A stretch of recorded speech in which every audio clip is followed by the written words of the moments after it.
مسجد اللہ تعالیٰ کا گھر ہے، جو بھی شخص اس کو آباد کرنے میں اور اس کو بنانے میں کسی بھی طرح مدد کرتا ہے تو ایسا شخص جنتی ہے، کیونکہ اللہ تعالیٰ کا قرآن مجید میں ارشاد ہے کہ ہاں، اللہ کی مسجدوں کو آباد کرنا ان لوگوں کا کام ہے جو اللہ پر اور قیامت کے دن پر ایمان رکھتے ہیں، نماز کی پابندی کرتے ہیں، زکوٰۃ دیتے ہیں اور اللہ کے سوا کسی سے نہیں ڈرتے۔ سو ایسے لوگوں کے لیے توقع یعنی وعدہ ہے کہ وہ اپنے اصل مقصد یعنی جنت تک جا پہنچیں گے۔ اس آیت میں مسجد کے آباد کرنے والے کے لیے کتنی بڑی خوشخبری ہے، اور اس کی تفسیر میں آپ صلی اللہ علیہ وسلم نے فرمایا کہ جب تم لوگ کسی شخص کو دیکھو کہ مسجد کا خیال رکھتا ہے تو تم لوگ اس کی ایمان کی گواہی دے دو، اور اس کے بعد ہی اسی آیت کی تلاوت کی جس کا ترجمہ ابھی میں نے بتایا ہے۔ حضرت عثمان رضی اللہ عنہ سے روایت ہے کہ حضور صلی اللہ علیہ وسلم نے فرمایا، جو شخص کوئی مسجد بنائے جس کا مقصد اللہ تعالیٰ کو خوش کرنا ہو تو اللہ تعالیٰ اس کے بدلے میں اس کا جنت میں گھر بنا دیں گے۔ لہٰذا کوئی شخص اگر مسجد بنا دے یا بنی ہوئی کی مرمت کروا دے تب بھی اسے یہی ثواب ملے گا، کیونکہ حضرت عثمان رضی اللہ عنہ نے بھی مسجد نبوی کی مرمت کر کے یہ حدیث بیان کی تھی۔ حضرت جابر رضی اللہ عنہ سے روایت ہے کہ جو شخص کوئی مسجد بنائے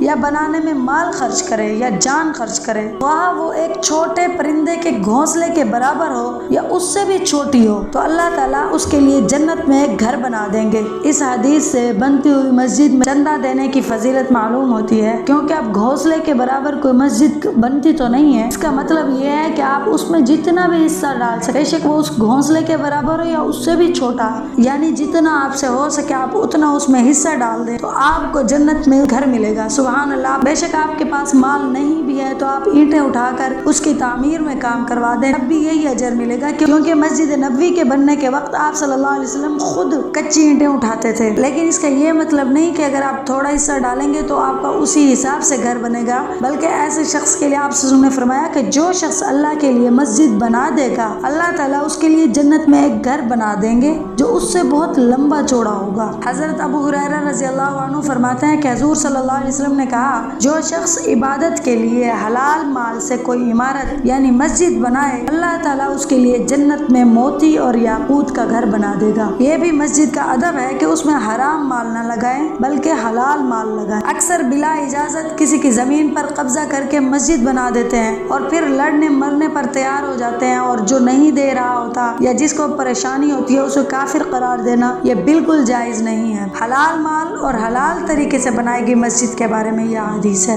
حضرت ابو سعید سے روایت ہے کہ حضور صلی اللہ علیہ وسلم نے فرمایا، جس نے مسجد میں سے ایسی چیز باہر کر دی جس سے تکلیف ہوتی تھی جیسا کہ کوڑا، کانٹا یا کوئی کنکر، تو اللہ تعالیٰ اس کے لیے جنت میں ایک گھر بنا دیں گے۔ یہ بھی کتنی بڑی فضیلت ہے کہ کوئی مسجد سے تکلیف دہ سامان ہٹا دے، کوئی کوڑا صاف کر دے تو اس کے بدلے میں بھی آپ کو جنت میں گھر ملے گا۔ حضرت عائشہ رضی اللہ عنہا سے روایت ہے کہ ہمیں رسول اللہ صلی اللہ علیہ وسلم نے محلے میں مسجد بنانے اور اس کو صاف اور پاک رکھنے کا حکم دیا۔ پاک رکھنا یہ ہے کہ کوئی اس میں ناپاک آدمی، ناپاک کپڑا، ناپاک سامان نہ جائے، اور صاف رکھنا یہ ہے کہ اس میں کاٹ کباڑ نہ ہو۔ آپ صلی اللہ علیہ وسلم نے یہ بھی فرمایا کہ مسجدوں کو جمعہ جمعہ خوشبو کی دھونی دیا کرو، صفائی رکھا کرو، اور اس میں خوشبو لگا دینا یا چھڑک دینا ثواب کا کام ہے۔ اچھا، مسجد کے آداب کے بارے میں آپ صلی اللہ علیہ وسلم نے فرمایا کہ جب تم کسی کو دیکھو کہ مسجد میں خرید و فروخت کر رہا ہو تو یوں کہو کہ اللہ تیری تجارت میں نفع نہ دے، اور جب ایسے شخص کو دیکھو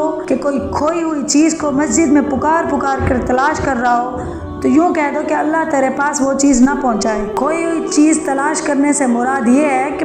کوئی باہر ہو اور مسجد میں اسی لیے پکار رہا ہو کہ مختلف لوگ جمع ہیں تو شاید کوئی پتہ بتا دے کہ میں نے فلاں جگہ پر اس کو دیکھا ہے۔ حضرت ابن عمر رضی اللہ عنہ سے روایت ہے کہ حضور صلی اللہ علیہ وسلم نے فرمایا، چند امور ہیں جو مسجد میں مناسب نہیں، اس کو راستہ نہ بنایا جائے، اس میں ہتھیار نہ اٹھائے جائیں، اس میں کمان نہ کھینچی جائے، اور نہ اس میں تیروں کو بکھیرا جائے، اور نہ کچا گوشت لے کر اس میں سے گزرے، اور نہ مسجد میں کسی کو سزا دی جائے، اور نہ ہی مسجد میں کسی سے بدلہ لیا جائے، اور نہ مسجد کو بازار بنایا جائے۔ یہ سب باتیں مسجد کے آداب کے خلاف ہیں۔ حضرت عبداللہ بن مسعود سے روایت ہے کہ حضور صلی اللہ علیہ وسلم نے فرمایا، ان قریب آخر زمانے میں ایسے لوگ ہوں گے جن کی باتیں مسجد میں ہوا کریں گی، اللہ تعالیٰ کو ان کی کچھ پرواہ نہ ہوگی، یعنی اللہ تعالیٰ ان سے خوش نہیں ہوں گے۔ اس حدیث سے معلوم ہوتا ہے کہ ہمیں مسجد میں دنیا کی باتوں سے اجتناب کرنا چاہیے۔ حضرت عبداللہ بن عمر سے روایت ہے کہ حضور صلی اللہ علیہ وسلم نے فرمایا، جو شخص جماعت کے لیے مسجد کی طرف چلے تو ان کا ایک قدم ایک گناہ کو مٹاتا ہے اور ایک قدم اس کے لیے نیکی لکھی جاتی ہے، جاتے میں بھی اور واپس آتے ہوئے بھی۔ ایک ایسی جگہ ہے جہاں جاتے ہوئے تو ثواب ملتا ہی ہے، واپس لوٹتے وقت بھی آپ کو ہر قدم پر نیکی ملتی ہے۔ حضرت ابو ہریرہ سے روایت ہے، آپ صلی اللہ علیہ وسلم نے فرمایا کہ 7 آدمیوں کو اللہ تعالیٰ اپنے سائے میں جگہ دیں گے جس روز سوائے اس کے سائے کے کوئی سایہ نہ ہوگا۔ ان 7 آدمیوں میں سے ایک شخص وہ بھی ہوگا جس کا دل مسجد میں لگا رہا ہو۔ آپ صلی اللہ علیہ وسلم نے تو یہاں تک فرما دیا کہ جو شخص مسجد کی طرف جائے اور اس کا ارادہ صرف یہ ہو کہ کوئی اچھی بات یعنی دین کی بات سیکھے یا سکھائے تو اس کو حج کرنے والے کے برابر پورا ثواب ملے گا۔ مسجد کی تعمیرات میں حصہ لیں، اس کی صفائی میں حصہ لیں، اس سے آپ کا جنت میں گھر بنے گا۔